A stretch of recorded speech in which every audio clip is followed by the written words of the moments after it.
welcome the entire AnnieMac Nation and our special event that we're hosting today is a book club. Like Oprah's book club or the old book clubs that you used to have back in college, we want to have a book club conversation about one of the most important manuscripts of our generation as it relates to dialogue. These four psychologists studied Crucial Conversations, Tools for Talking When Stakes Are High. They released this book a few years ago.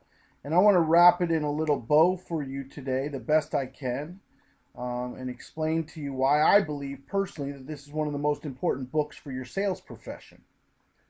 So as an example, have you ever watched a conversation go sideways and you saw it about to become a train wreck? You could see a husband and a wife beginning to have a conversation where the emotions were starting to get inflamed and there were some things that are being taken personal, and you could see that moment where if he would have just said that, or she would have just said this, or she wouldn't have just said that, or why did she have to choose those words, that whole conversation just went sideways. Well, I've been a student of Crucial Conversations long before this book came out. When I was a teenager, when I was a young salesperson, I really studied dialogue, watching the great orators speak. And I'm talking about the great Zig Ziglar, talking about the great Tony Robbins, Floyd Wickman. And I was studying with these guys, and I was watching pastors of churches. I was watching politicians. I really did have an affinity for study great orators from a very, very young age. And what I noticed is they didn't hit the ball back on emotional issues. They didn't react to personal ego. They didn't engage in the same nonsensical things that average people engaged in. And I admired that so much, whether it was the sage on the stage or the moderator of a particular mediation or some type of a collective bargaining happening. I was always impressed by those people that stayed away from the heat in the conversation and continued to focus on what they wanted most as an outcome. And I've got a few examples of that throughout here. We're going to go through 7 little steps in our journey. And I'm not trying to recreate the book for you as much as I'm trying to do a short commercial for the book. I am a big, big fan of you going out and buying the audio version from Amazon, or buying the Kindle version so you can read it, or buying the book. I have multiple copies, and I've given this book away to young salespeople in my company. I've given it to new realtors. I've given it to mortgage professionals.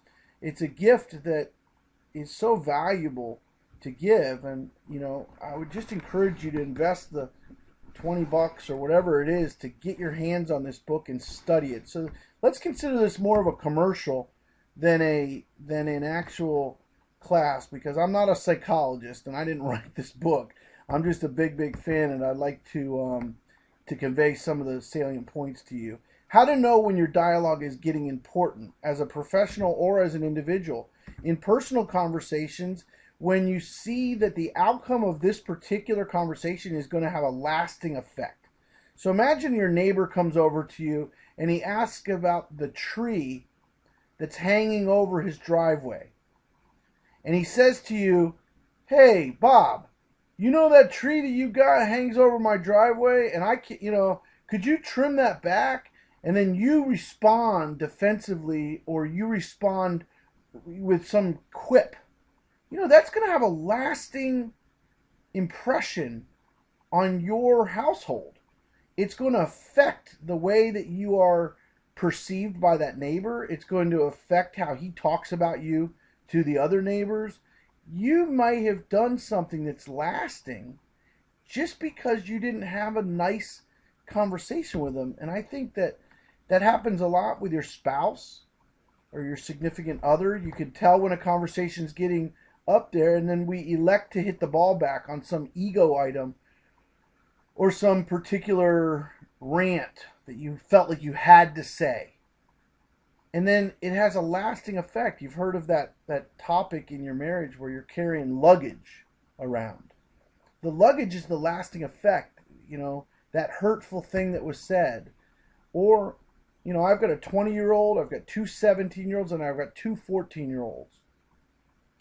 Those personal, crucial conversations, whether it be about disciplinary issues, or chores, or grades, or academics, or boyfriends, or girlfriends, or, God forbid, drugs, or alcohol, or, sex. There's all these important personal conversations, and I just think that reading a book like this arms you with strategies that you use, tools for talking when stakes are high. And I would like to invite you. I've got a 75-year-old dad, and I've got a couple of in-laws that are getting there. You ever have a tenant or a neighbor? And in professional world, when you know the outcome of this conversation is going to affect your income, it's going to affect your reputation. Maybe you're an employee and you're negotiating salary or compensation with your employer. That's tools for talking when stakes are high. When you're working with a team and you're having a difficulty getting across your point of view. One of the most important environments you have to be perceived as a leader or as a market mover or a shaker is when you're having a debate with someone and other people are watching. You think back on Bill Clinton or JFK, or if you ever watch that Spielberg movie about Lincoln, and you see how intense the forums got in front of other people, and that's why they became presidents, right? Sales presentations, problem solving. I would like to say that when you see the danger starting to come up in a personal conversation, you know that it's because there was some anger, residual anger, or some jealousy, or some fear about something that was going on. Or that those old feelings that you have underneath are really what's causing you to change the point of the conversation, right? Sometimes you're getting some emotions or anxieties that are hidden below the surface that you're not even quite real-time conscious of why you're becoming so animated. One of the things that this book talks about, in addition to the phrase start with heart, it talks about creating safety for the other person so that they feel freed up to, tell their whole story. And every single one of us, me, maybe more than anybody, is guilty of bulldozing a conversation, overpowering the other side of the conversation, and forgetting about the heart, forgetting about the purpose, forgetting about why you're in the relationship to begin with, and what's the real outcome that you want. A lot of times when you're in a professional debate, you're insulted that the seller is asking you this again for the fourth time.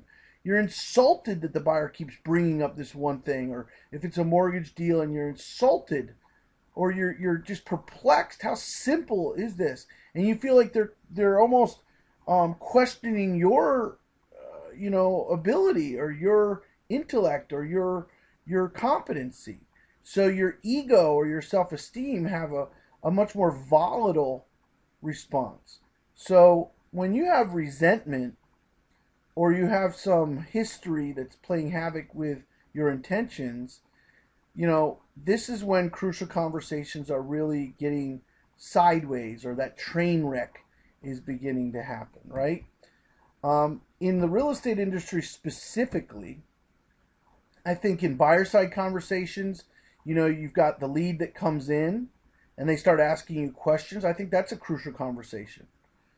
When you're qualifying their wants and needs, I think that we could be a little too flip sometimes because we're running at 100 miles an hour, but the buyer might want to walk at 2 miles an hour. When they're, when an offer, you're deliberating about what price to make the offer, or especially when the inspections, the walkthrough, or the closing table get heated. You've got all these environments in a buyer side transaction. You've got all these environments in a seller side transaction. And what if you're a team leader or a broker owner? Or what if you manage a branch? Or maybe you have a subordinate assistant. Attracting and keeping talented people around you is crucial. Managing their tasks and performance with a humble servant leadership, and overcoming adversity and conflict with an individual. And like I said, I'm guilty, man. My temper gets up there sometimes. I'm an Irish kid from a blue collar background, and I grew up kind of on the wrong side of the street sometimes when I was out there, in spring break 1985, right? I wasn't always on the right side of, the blue collar, white collar world, and I wasn't always on the right side of the tracks, if you will. So I've always been guilty of having a temper. And I've had mantras, literally affirmations in my life. Every time you lose your temper, it costs you money. I've had mantras and affirmations about, don't take it personal. Start with heart. Keep the conversation safe. There's crucial points in every professional relationship that hurt you economically and can hurt you in your reputation. If you look around the world of sales, whether it's life insurance, mortgages, real estate, there's a slide coming up on Lockheed Martin or Boeing, and how they use crucial conversations in their strategies and systems.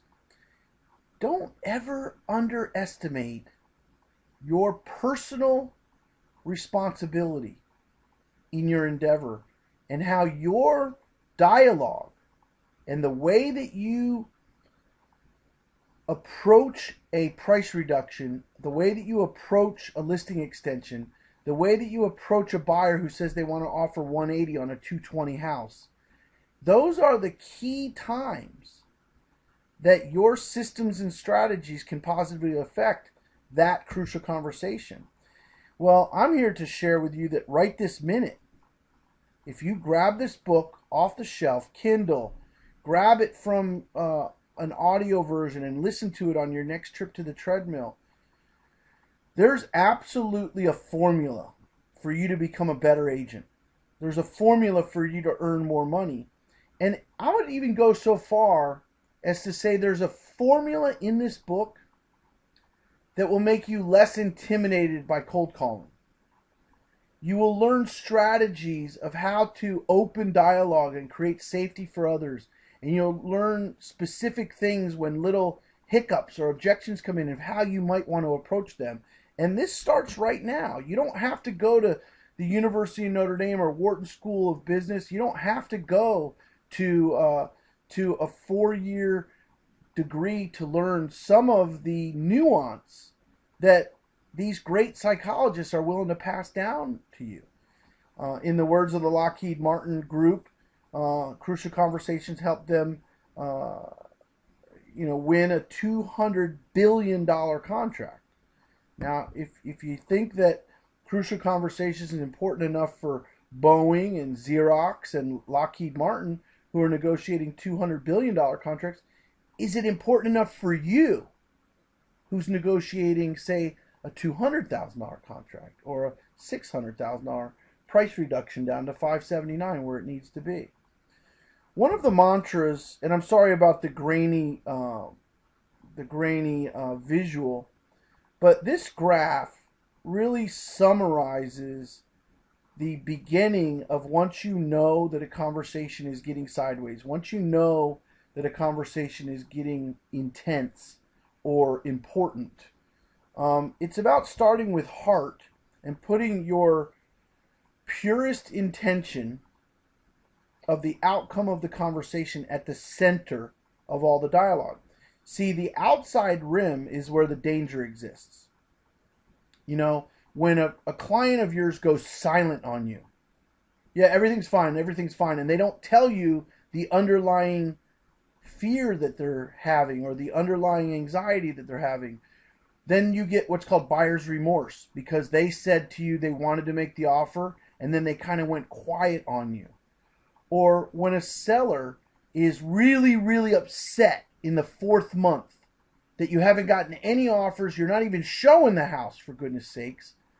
You haven't done any of that exciting marketing stuff that you talked about back when you went on a listing appointment, and he's darn right getting violent. Well, when a buyer's withdrawing or avoiding or masking, you end up losing money. When a seller is becoming controlling or labeling or attacking you, then you're at risk of losing money. Same with a buyer or a seller in a mortgage situation when there's delays or there's procrastination or there's the inevitable hiccup. You know, these are, when you're working with your mortgage partner, your title partner, these are crucial conversations as well because you're paid at the closing table if you're a realtor or a mortgage professional. Everybody has the identical goal, right? Well, why don't we keep that in mind and put that at the center of the intention of the conversation? So one of the most important strategies in the Start with Heart mantra is what is within your personal responsibility and what is your personal goal for the outcome of this situation. You need to start to control your own heat, your own temperature, rather than being blaming the other person for being a jerk or listen to what she said or she keeps calling me too often or whatever. In other words, to be a several $100,000 a year professional in the sales world, you have to be personally responsible. And then to focus on what it is you really want. I'm going to use an example of an employee that he and I went south in December of 2015 over an issue. It was a brutal, crucial conversation. He worked for me, and this afternoon we went to lunch, and this is now 4, 5, 6 months later, and my partner asked me, "Did you address this? Did you address that? Did you address this? Did you make it straight that he wasn't ever going to do that anymore?" And I said no, because that wasn't my goal. My goal was to rebuild a bridge and to have this employee working with me for the next 2 decades. And for me to reap the rewards of that employment relationship for decades, not weeks or months.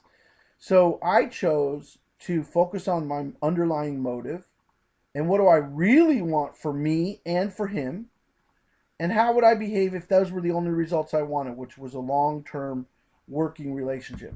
It would have been easy for me to say, well, I'm either going to let him trample me and act like that all the time and keep my mouth shut, or I'm going to finally get it over on him and become more assertive with him and be a much more get him on his plastic, if you will.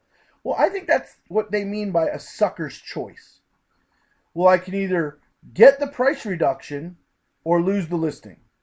Or I can either finally yell at this buyer and tell him that they're making offers that are too low, or I guess I'm never going to sell my house. Those are baloney. That's giving yourself only 2 paths to go down.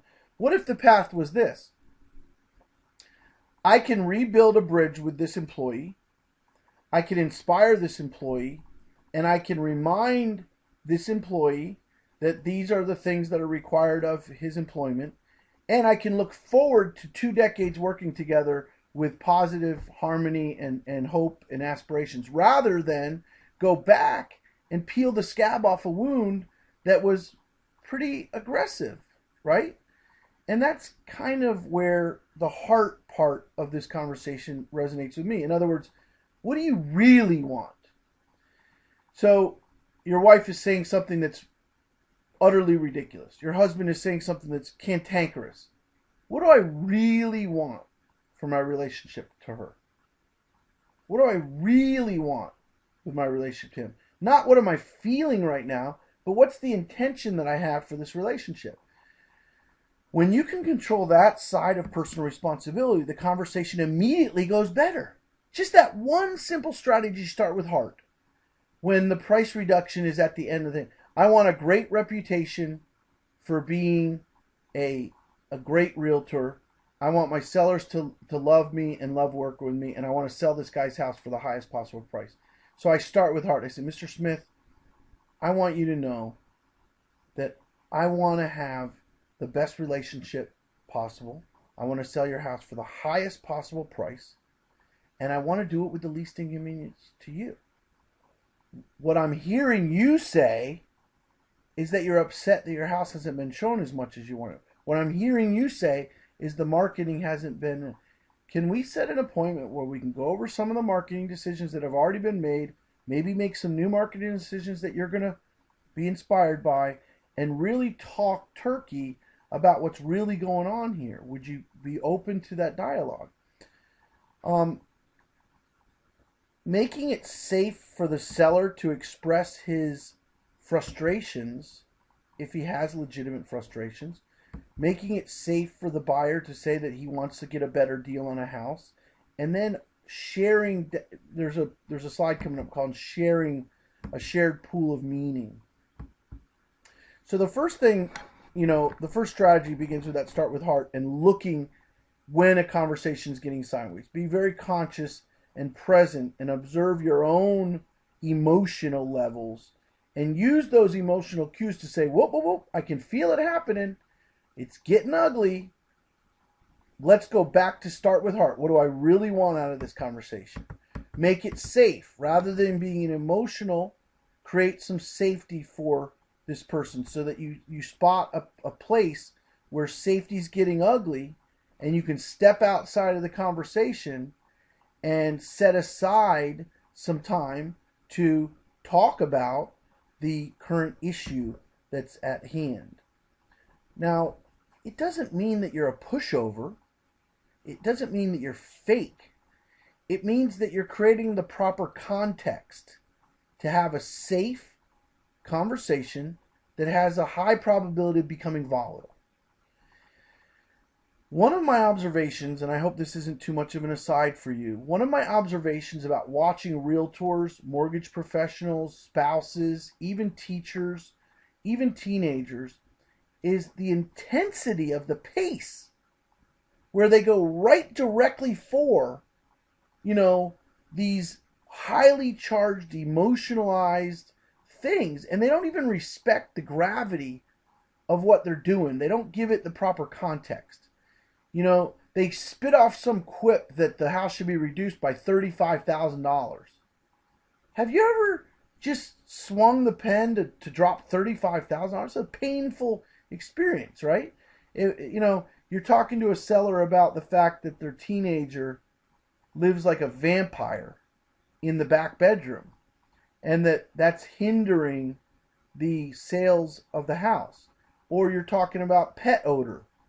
Or you're talking about the fact that you haven't shown the house for 3 months, and you made the pricing recommendation, and he took your pricing recommendation, and you're wrong. Or worse still, you made a pricing recommendation, and he chose not to use that pricing recommendation. Well, how are you going to visit that? Starting with safety, not sugarcoating the message, but creating a proper context for it. And the last thing is, when a seller or a buyer or a mortgage client or your spouse are coming at you and they're creating an aggressive position, allowing that person to talk, I would say, has been my greatest learned skill in the world of crucial conversations. Starting with heart and noticing the safety is probably number one, but my most important one is letting a person talk themselves out. It's amazing what happens when you will allow a person the freedom to express all of their thoughts, and that you invite them to pour information into this shared pool of meaning so that they actually feel better just expressing all of their concerns or their thoughts or their pontificating about what it is that's important to them. Then once you have all that information, you want to commit to create a mutual purpose. So you say, well, I've heard everything. Sometimes you even repeat it back to them to make sure you heard them clearly and that you understood what I said, and that you ask them, so is that really the heart of the matter for you? Is that your goal? Is that your intention? Is that what you want to achieve? And then I say, well, let's just put it on the table. That's what I want to achieve too. Okay, so you invent a mutual purpose. And then with that mutual purpose on the table, you can brainstorm some strategies from all the data that he put in and all the data that you put in, and everybody's open and safe. And we discovered that we have the same goal. And there's a mutual purpose in there. The book really gets into communicating when you personally feel angry, scared, or hurt. And don't think that this is some, like pie in the sky manuscript that takes only perfect scenarios. They're actually saying your feelings are hurt. You're humiliated. You've got emotions that are coming over you like is growing over your back, like the hair on the back of your neck is standing up. They've made you mad. Well, they use the phraseology, it's not how we play the game, it's how the game plays you. And what Shakespeare says in that quote on the number 1 is, nothing in the world is good or bad, but thinking makes it so. And once you master that mindset, then ultimately, when you decide you're mad, and you're going to be mad, and you're deciding that it's worth being mad at this point, well, be conscious of it. Are you turning violent because of some feelings that got touched or some emotions, or are you playing victim? Well, he's such a jerk, I had to defend myself. All these ways of being in communicating when you're angry or scared or hurt are where the most volatility comes from, right? So when I read this book the first time, and I've probably read it 10 times in my life, and I probably listened to it on the car, on a trip or something more than that. But in the bold letters on number 3, it says they are both totally frank and completely respectful. What an awe-inspiring thing to aspire to be. Could you imagine the type of communication if you could be totally frank and completely respectful? So you kind of lose all the adjectives. You don't throw around opinions or judgment. You just stay on point. Well, the good fortune I've had to spend time with high-level executives, I'm talking multi-million-dollar a year earners. They're exceedingly skilled at staying on point. And when you go down to a $1 million, $2 million, $3 million a year realtor, they allow sellers and buyers to get them off their professional direction. You know what I'm saying? And they allow their emotions to charge and all kinds of things. So I just want to invite you to take personal responsibility on it. How to listen when others blow up or clam up might be my favorite slide for this conversation. Because somebody's getting on you. Or somebody's shut down on you. Maybe it's your spouse. Maybe it's a buyer. They've gone cold on you. Maybe it's a seller who is nearing the expiration date and they're clamming up on you, or they've blown up on you. Maybe the closing is today and things are getting a little sideways. I've had this situation, I'm going to be conservative and say 1,100 closing delays in my career. Okay, I've probably closed 3,500 houses myself, and about 1,100 of them, maybe 1,000 of them, have gotten bumped for some reason or another. Nothing more stressful than moving trucks sitting in driveways with no closing. One of the ways that you can explore the other person's feelings is just letting go and taking a deep breath and saying that you want to talk about the situation and let them express everything there is that's in their heart, in their anger, in their emotions to you. And I've watched great psychologists do this, and it almost seems contrived when a chump does it. But when someone good does it, they don't let you know that they're doing it. It's not like, so what I'm hearing you say is, they're actually mirroring what the person said to confirm their feelings, and it validates that person. That's what you're looking to do, is validate what they're saying. Okay? So you could say the old, so what I hear you saying, now I could see how you feel that way. I can certainly see how you feel that way.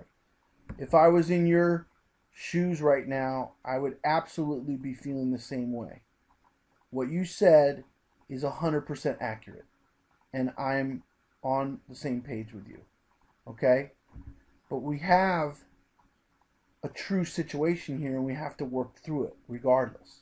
Okay? Now, one of the questions that came up is, what if you're 100% right in your mind and they're 100% wrong in your mind? Well, I would like to point out that there is never black and white when something's right or wrong, because there's always gray, and there's always interpretations, and there's always 10 versions of the truth. But what if you're certain that they're dead wrong, you've listened to them, and you're still certain that they have no idea what they're talking about, and you know they're wrong, and no. Well, what the book talks about you doing is, don't even put it out there that they're wrong. You know, don't suggest that they're wrong. Just continue to share additional facts and compare their view to yours, and even agree to disagree if that's what needs to happen. But make sure that they feel heard. Make sure that they feel validated. Ask them if it's okay to add some additional facts or compare your views to theirs. And then take all that mush, all that stress, all that stuff, and you see it as a big bucket in front of you of all the things that they said, all the things that you tried to add that they don't agree with, and that you just don't agree with what they're saying. But then look to the future with an intention that's pure. And this goes back to start with heart. Say, even though we're at this particular impasse, and you feel very strongly about it, I would like to invite you to explore what we can do about it. So, if we were to look at an end game for this scenario, what would be the perfect end game for you? And then they express it, and then they want out of the listing, but you're not going to let them out of the listing. Well, let's look at, if the house were sold and closed by September 15th, would that be an end game that you can live with? Would that be something that would re-engage a mutual purpose? So invent a mutual purpose.